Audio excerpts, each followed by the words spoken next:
Welcome to Salcedo Paranormal. It is Wednesday, November 30th, 2022, and tonight I will be talking about ancient Greece and the paranormal. Just a second part in probably what's going to be a trilogy of shows on the beliefs of the ancient world and how they might tie into actual paranormal activity. As always, you can find all the shows along with links to social media and other ways to contact me at the podcast page. And that is salcidoparanormal.podbean.com. That's SALSIDO paranormal.podbean.com. Always happy to hear from you all, whether you have comments or questions or topic suggestions, or if you have stories of paranormal experiences, whether they're your own or from others that you trust. Happy to either read those or have you join me on the show to talk about them.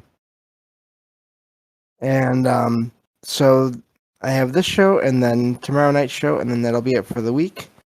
Also, next week, basically this Sunday, I'm going to start a little experiment. Going to change the time of the show, which I know is not going to be great for everyone, but I'm going to try it at 1 o'clock a.m. in the morning, Eastern time. Just because I do prefer being up at night, and this might help with that more. So I will, of course, make sure I put notifications in the Discord, and so you all can be here to listen live if you can. And yeah, just feels like it might be better for me in terms of sleeping schedules and just all those things, and me being awake enough and all that. So we'll try it for a week, I think, with this next week of shows, and see how it goes. And if it does work better for me, I may keep it. So it'll still be 5 days a week, 5 shows a week, and then 1 extra show per month. Just might be early in the morning and or late at night, depending on how you look at it. So I figure that way also it's kind of can kind of count as weekend shows as well, kind of like your late night Saturday, early Sunday morning shows, and same for Sunday. So so we'll see how it goes. Just want to let everyone know that is going to be happening. So I think that takes care of that. Now I have 3 articles I've already put in the chat here. I will probably just be sticking to the last one. It seems like it has the most the best kind of outline format for this kind of show. So, but I definitely recommend checking out those articles because I won't get to everything. But this has been a lot of fun looking into the past and beliefs in the paranormal and the afterlife, and the possibilities of there being maybe more paranormal activity around the world, depending on the kinds of energy and the levels of energy that may have existed further back in time. So that was sort of the premise of this whole thing. I may stagger out the next episode of this, the part 3, just because it takes a while to do the research, and I sort of like covering other topics as well. So, but this will at least get us so we have 2 of these episodes instead of just 1. So that'll be good. So, thank you all for listening. And whether you're here for the live streams or you listen on YouTube or the podcast feed, I appreciate that. Numbers are still growing, which is really amazing. So I think that covers everything. So again, I posted 3 articles here to the chat, but the one I'm going to look at here is from thoughtco.com, which seems to be a good site for various topics. And the title of this one is The Ancient Greek Underworld and Hades. So let me just invert the colors here, because there we go. Had a basically a white background. Not the best for me. um, so this article is talking about ancient Greece and their views and their thoughts on what happens after one passes away, after one dies. And has a bunch of bullet points here, which is nice. It talks about the underworld. Basically, it's called that because it's in a part of the. It's basically supposed to be underground, which is part of why it's called the underworld. But there's it's another name for Hades realm, which that's one of the interesting things about I found about in this article here. There are certain mythological figures that and places where there is a deity or a prominent figure in mythology with a name, and then there's also a location that is associated with them that also has that name. And Hades is, I believe, um, one of those situations there. And so let's see here. Looking at the rest of this here, talks about the underworld is basically talks about how Hades is a major figure in mythology. And talks about this one story about how Hades took a young goddess to his own world, Persephone, I believe it's how you say it, not sure, to be his queen. And so she apparently, I'm losing my track of thought here. So,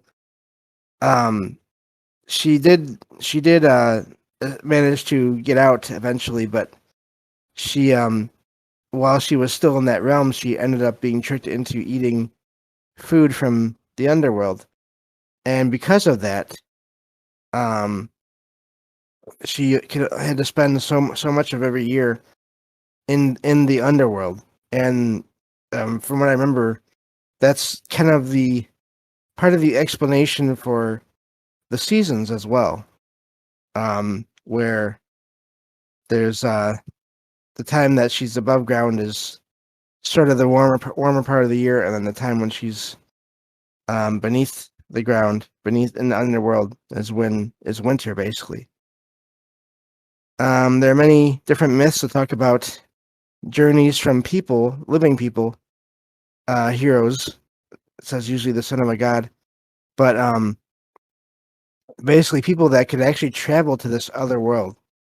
And you hear about that, how there are supposedly portals around the world that take you to other worlds, possibly an afterlife. If you think of all the locations that have the word devil or hell in the name of the location, part of that is that the area is thought to be uh, somewhat dangerous and or have different kinds of energy there and beings there that make it a dangerous place to go. So talks about how this in Greece the underworld and Hades and basically the afterlife, um it has what versions of what people might think of as heaven and hell, but in the same area. They're just separated. They're basically physical regions, um, and but they're different, and they have those similarities between the. Let's see here. I believe it's the Elysian Fields, which is the um, more like the heaven area, the peaceful area, and then the another area that is known as Tartarus, which is a pit beneath the earth that um, is where basically bad or yeah, it's where people that have that led good lives pious lives, I think it says in the article here, where they end up going. Um, and of course there's this let's see here.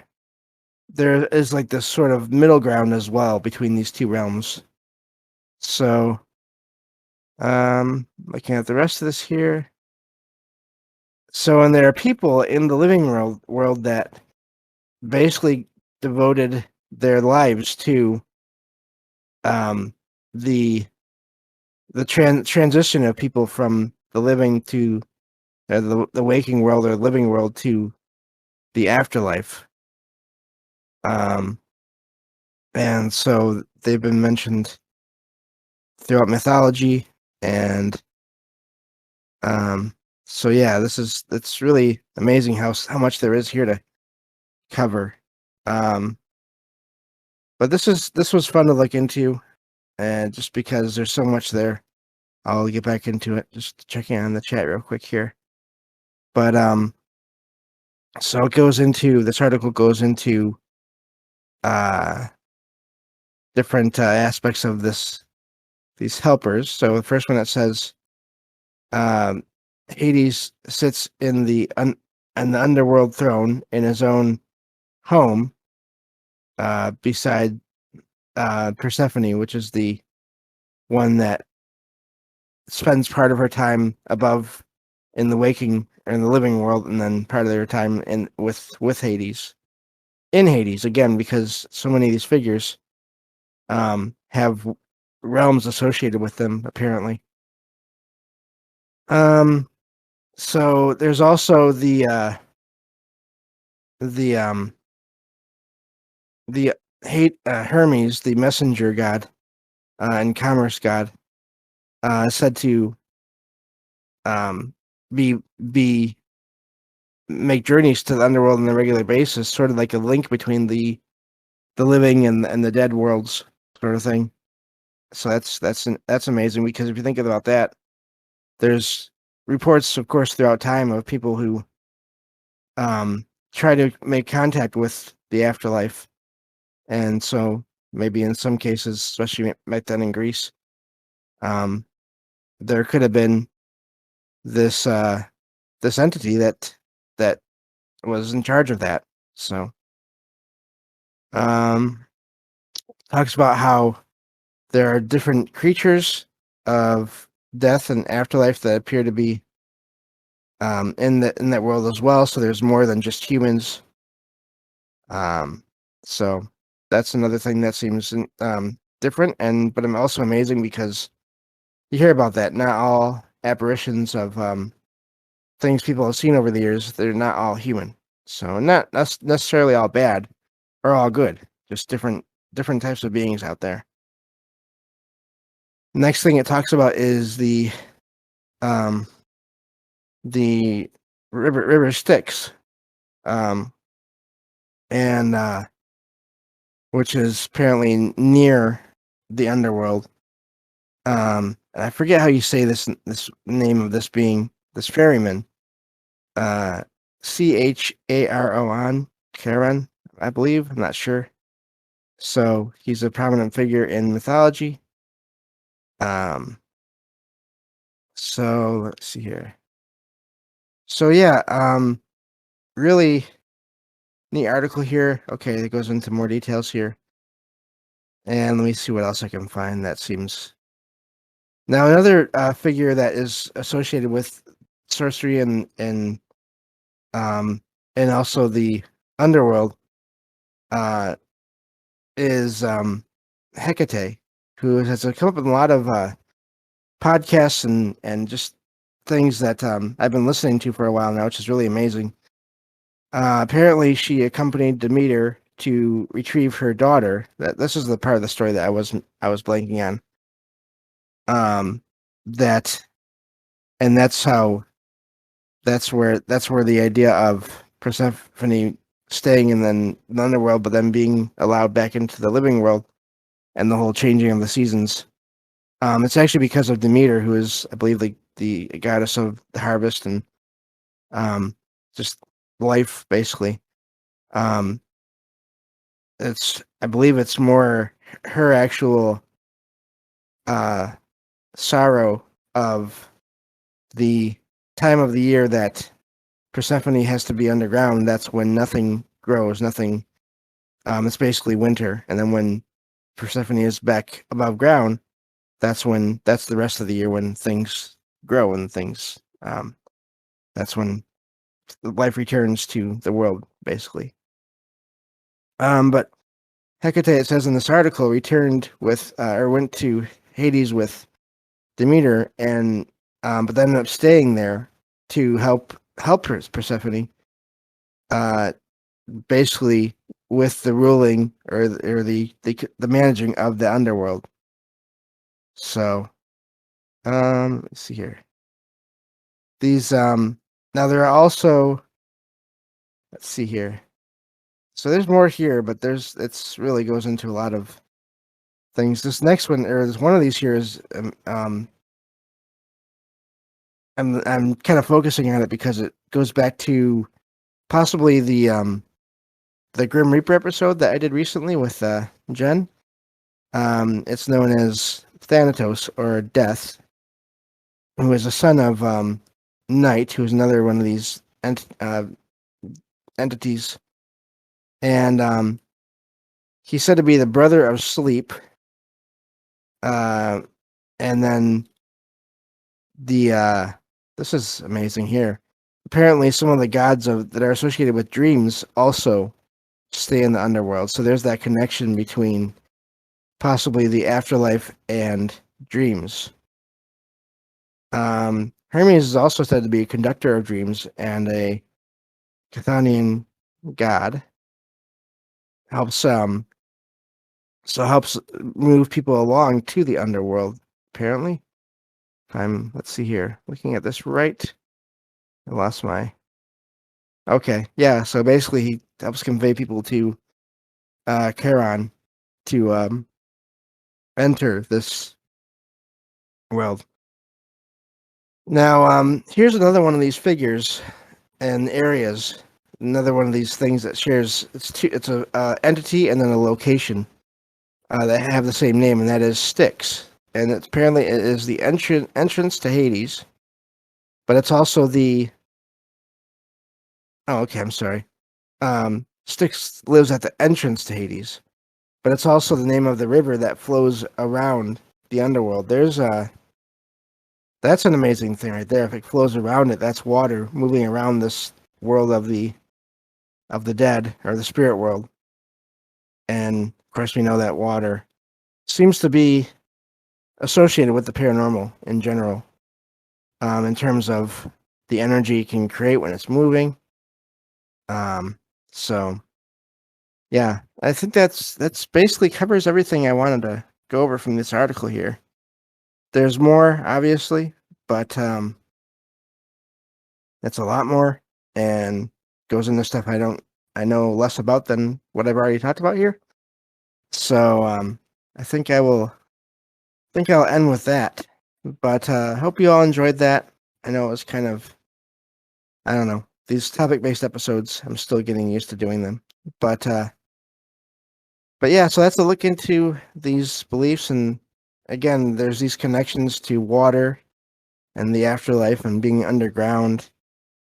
But then also sort of like these portals that, because it talks about places in the land of the dead or Hades that are fields, so that's almost like you can almost look at that as like portals or like a hollow earth kind of thing. So a lot of great ideas there. I definitely recommend checking out those 3 articles and for more details. And I think that'll do it. So tomorrow night I will be covering paranormal news, and then that'll be at 8 p.m. Eastern, and then Sunday at 1 a.m. Eastern. That'll be the start of the at least the 1 week of shows at a different time. And again, I'll remind everybody about that over the weekend, and we'll see how it goes. And yeah, go from there, I guess. Hopefully that still works for some of you, and You can still make it, but I understand if you can't. So thank you all for listening, and I will talk to you all tomorrow night on the next episode of Salcedo Paranormal. Take care, everyone.